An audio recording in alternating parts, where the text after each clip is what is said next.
लेकिन मुझे दंड मिल रहा तो निश्चित समझो मुझे मेरे उस गुप्त पाप का फल है जिसको कोई नहीं जानता है।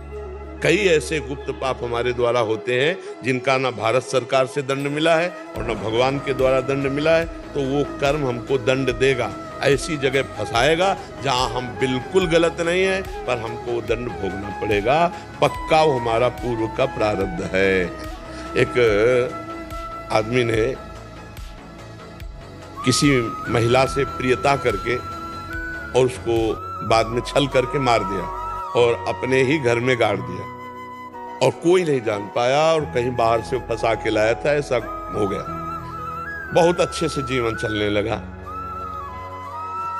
सामने एक स्वर्णकार की दुकान भी थी और घर भी था, और घर में ही दुकान खोले हुए था और 2 पुलिस कर्मचारी उसकी सुरक्षा के लिए आया करते थे। और वो बहुत बेईमान स्वर्णकार था, मतलब छल कपट करना, असली स्वर्ण को नकली करके से कई तरह से मिलावट करके बहुत।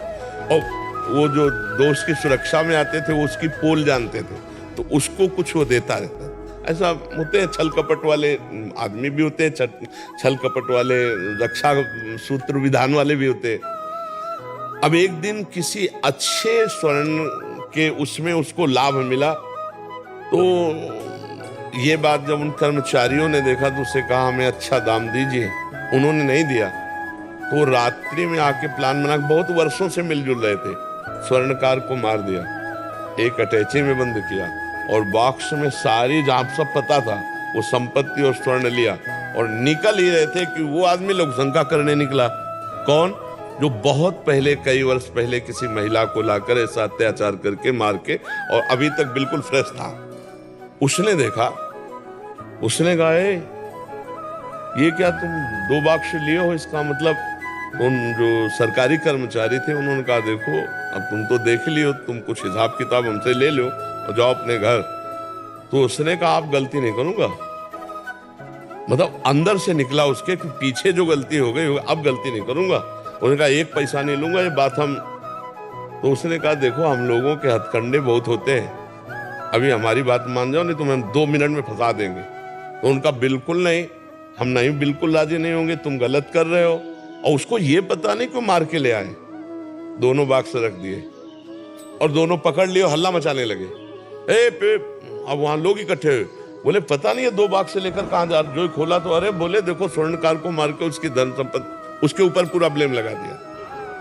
अब वो जब कई वर्ष मुकदमा चलता है तब सजा होती है, तो जब सजा देने का नंबर आया तो रो करके बोला जज से कि किसी भी तरह से मैं इस केस में कहीं भी कुछ भी नहीं किया, मैं लघुशंका के लिए निकल रहा था, बस देखा इन लोगों ने ऐसा ऐसा ऐसा।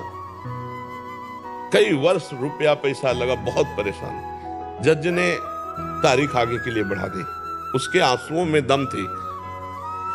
तो उसने खेल रचा, एक आदमी को मृत घोषित किया अपने ही परिकर में, वो मरा नहीं था, और कहा कि अपने ही लोगों द्वारा इसका अंतिम संस्कार किया जाए। उसको भी बुलवाया और उन कर्मचारियों को भी बुलवाया और कुछ देर सब साथ गए।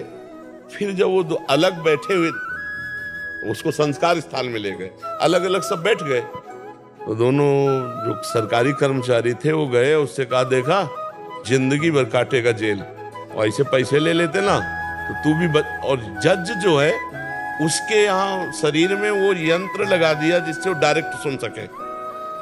तो उसने कहा चाहे मार डाला जाऊं अब भी, चाहे नरक जाऊं, चाहे जितना कष्ट मिले, अब मैं झूठ नहीं बोलूंगा, मैंने गलती जो की। फिर चुप हो गए। अब वो बार बार उसके अंदर पाप निकल रहा है उसका भी, मैं अब गलती नहीं करूंगा। जज ने पुलिस वालों को उनको बुलाया और कहा यंत्र फिट है उसके पास, आपका पाप रुका नहीं, आपने बोल दिया है, मुझे पता चल गया है, इसका पूरा का पूरा खेल आपका है। फिर उसको एकांत में बुलाया, बोले आप इतना बोल के रुक गए थे, अब नहीं करूंगा। तो आपने पहले कुछ किया क्या? अब वो चुप हो गया। बोले आप रो के कह रहे थे मैं झूठा हूं, मुझे इतना कष्ट मिला, मेरा पैसा खर्चा हुआ, यह हुआ, आप बताओ कुछ किया है? बिल्कुल आपको माफ कर दूंगा, केवल मैं जानना चाहता हूं कि आपको इतना कष्ट क्यों भगवान ने दिया। तो उसने कहा हम ऐसा ऐसा। तो अव्यक्त पाप ले कहां फंसा के उसको कितला कर जज ने कहा कि जाओ इतना ही तुम्हारा प्रायश्चित, अब आगे भगवान जो तुम्हें दंड दे, लेकिन ये दंड। तो हम लोग जो झूठी जगह में दंड भोगते हैं, यदि हमारे सफाई पेश करने पर और हम फंस गए, हमारी सफाई नहीं मानी जाती, तो पक्का आप समझ लीजिए कि 100% कोई न कोई हमारा पाप जिसका हमने भोग नहीं भोगा, जिसका हमने कोई प्रायश्चित नहीं किया, और वो पाप जो हमारा पीछे पड़ा है वो आकर हमको दंड दिया। ये हम आपको सत्य बात कहते हैं।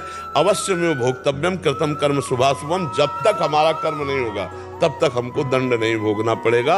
ऐसे बहुत से पाप अपने लोगों से हो जाते हैं जो गुप्त रूप से पड़े रहते हैं और हम उनका कोई प्रायश्चित नहीं करते। भ्रूण हत्या, गर्भ हत्या, व्यभिचार, कई ऐसे पाप पड़े होते हैं हमारे जीवन में जो हमारे अगला समय आने पर निर्दोष अवस्था में हमको दंड दे देते हैं, हमें फंसा देते हैं। आप समझ पा रहे हैं?